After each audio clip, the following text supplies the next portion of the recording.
Today we're trying to figure out what all the hype is about with the Ko Olina Resorts on the west side. When we looked up what the most expensive place you could stay in all of Oahu was, this place showed up. $1,100 per night at the Four Seasons Resort here in Ko Olina.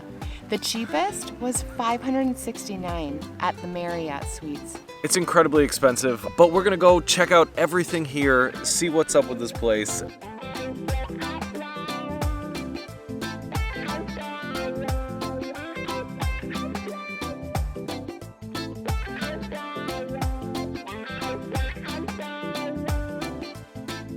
It appears on first glance one of the biggest draws about staying at these resorts is that they're super family friendly. There are 4 lagoons here in Ko Olina. All of them are protected.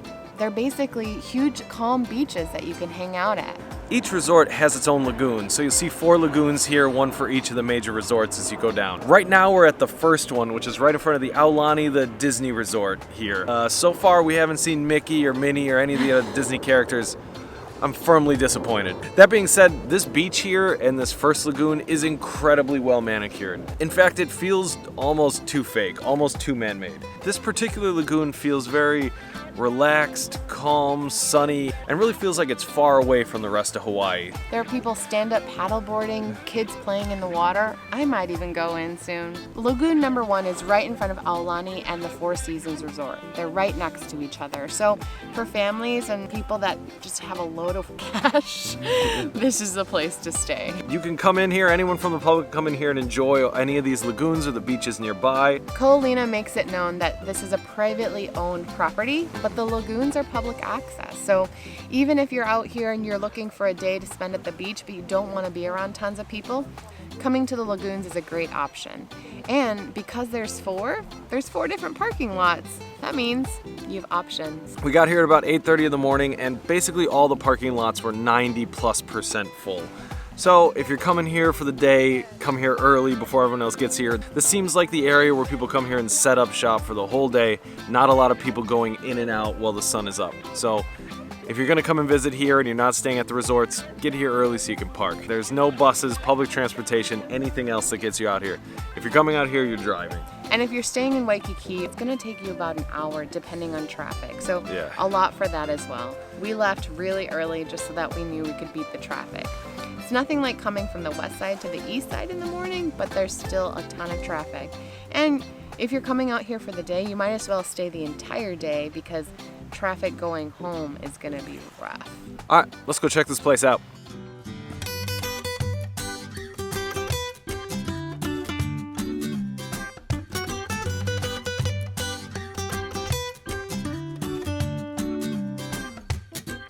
There's definitely a certain feel when you come to the Ko Olina Resorts and the lagoons. Like Josh said, it's super manicured, there's palm trees everywhere, the rocks are all nicely in place, the grass is finely cut. If you're really into that, this is a place to go. For us, I don't know if that's what we're exactly looking for when we go on vacation. It's certainly very beautiful, but in a very non-natural kind of way. It looks like all of the resorts that are on the lagoons have beach access, have umbrellas, have the lounge chairs. If you're looking for a vacation, a very low effort vacation, this might be the place for you.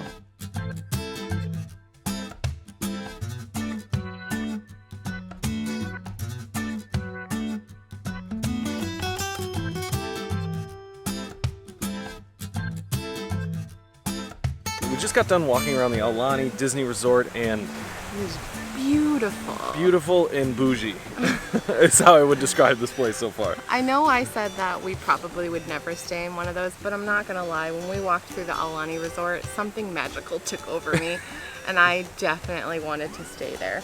There was like music playing. There's a water theme park. It just smells beautiful, and the rooms are beautiful. Yeah, we got the chance to walk through one of their most expensive rooms. They're $2,000 per night, 2-bedroom villa, and it was beautiful. Yeah. Was it worth $2,000 a night? Probably not. But if you have 9 baller friends and you want to split it, do it up. Yep, they did have this cool bed that came out of the wall, almost like a Murphy bed, but it was super hidden. That was a nice touch. It was in the TV stand. The thing that was super cool about the Aulani Resort was you can tell that they put a lot of thought and details into things, like the lighting and the lamps and some beautiful native artwork. Yeah, the attention to detail all throughout the lobby and everywhere else was just amazing.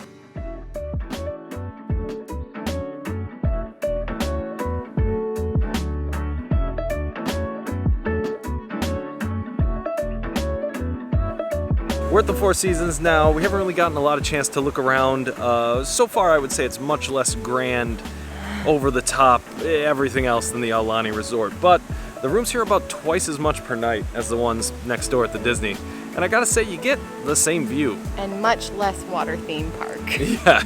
But we did find some cool paths and we made it onto some public beach access areas, and it's this beautiful rocky area. There's like nobody out here. The views are spectacular. They put all these signs up warning you that beyond there is public property and that anyone can go out here, as if that's a bad thing or something you should be wary of or afraid of. No. But so far, this is the nicest beach we've been on since we got here. Agreed. This is this one right here, this public property beach. All right, we're gonna go take a look around the Four Seasons, see if there's anything even to see. This seems like a much more private and much more quiet resort. There's no music, there's much less people, there's just a lot less energy here. No families, we haven't seen a single kid throughout this entire time that we've walked through this resort, so. Definitely a place for R&R, and if you're coming here just to relax by the pool or by the water, it's very fancy.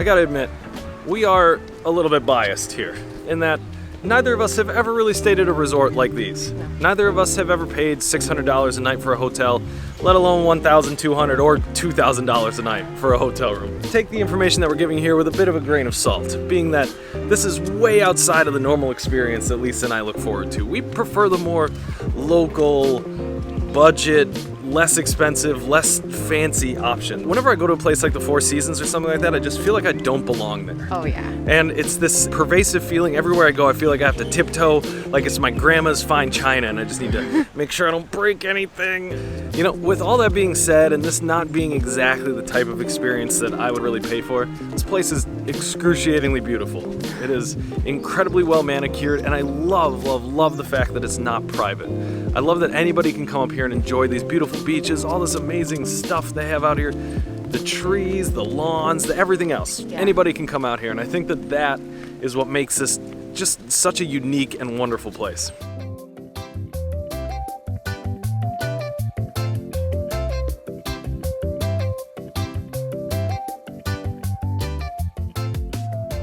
Okay, we're out at Lagoon 2 now, which looks the exact same as Lagoon 1 and probably will look the exact same as Lagoon 3. They're all perfectly crescent-shaped and have these nice breakers in them to make them incredibly calm. No waves or anything like that. Perfect for swimming, perfect for playing around in.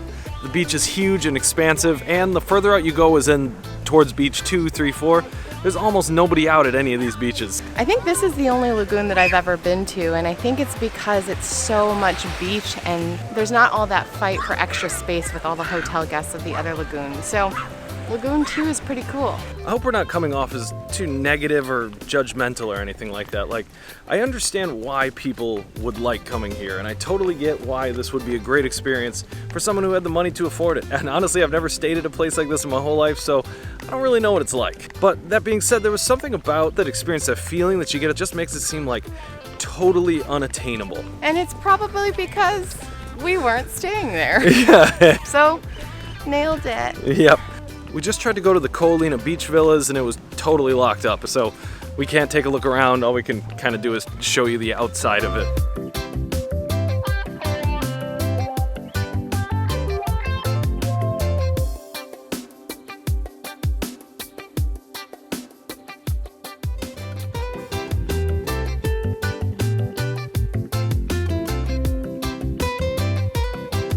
Next up though was the Marriott, and that looks like it's a place that we can actually look at and show you.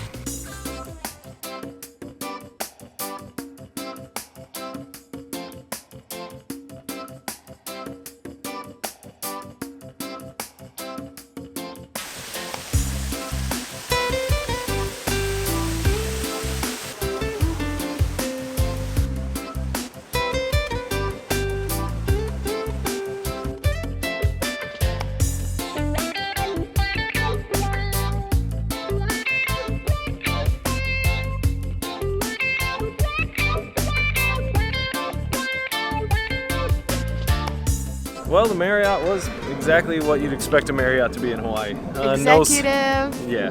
clean, Predictable. conservative. Yeah. I will say, of the 3 resorts that we checked out, I do appreciate that Aulani and Marriott both exhibited native Hawaiian art and culture, which I don't think the Four Seasons did. Just saying. So I would say overall, would we ever stay at any of these resorts on our own money? Probably not. Unlikely. It's not really for us. Do I get why people do it? Absolutely. This place is amazing. They take care of every single little need you could possibly have. And you definitely get this very secluded resort feel. I would say that if you stay out here, you're pretty far away from everything else. Yeah. You're probably not going to be able to do much of anything else other than just the stuff on the resort, which I think is their intention. A lot of people come to Hawaii just to do nothing, lay by the pool, lay on the beach.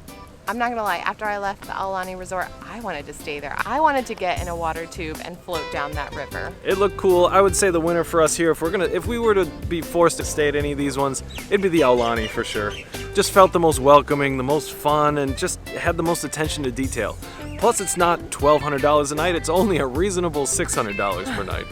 I hope you guys enjoyed taking a look at the lagoons out here, as well as getting a little sneak peek into some of the different resorts. I could definitely see us coming out here to hang out at any of these beaches for a day, and I would recommend that to you too. I think they're great, very relaxed. I would recommend coming early so you can get a parking spot. I think my favorite thing about the lagoons here is that they're public access. There was a sign that said public access over private ownership. So if you're on the west side or you ever want to make a trip to the west side, definitely come out to the lagoons, hang out, enjoy the nice beach vibes. Pack a picnic, pack a wagon, spend the day out here. It'd be a great way to spend a day. All right, that's it for this one. Thanks so much. We'll see you in the next one.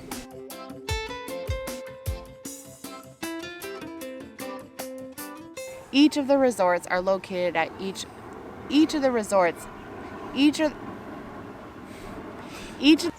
Lisa's favorite thing she found is that phone booth.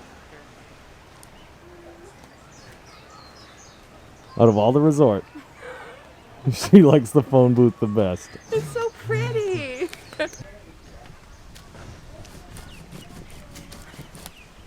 You gotta always work like maybe a half step behind me to stay in frame. Trying to keep me behind you.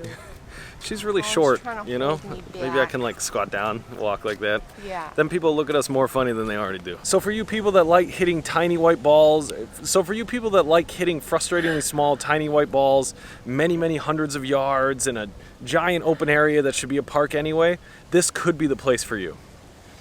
No judgment there at all, right? I hate golf. No wonder. Show them your tattoo. Patience. Hi, kitty. What do you got to tell us? So many things to say.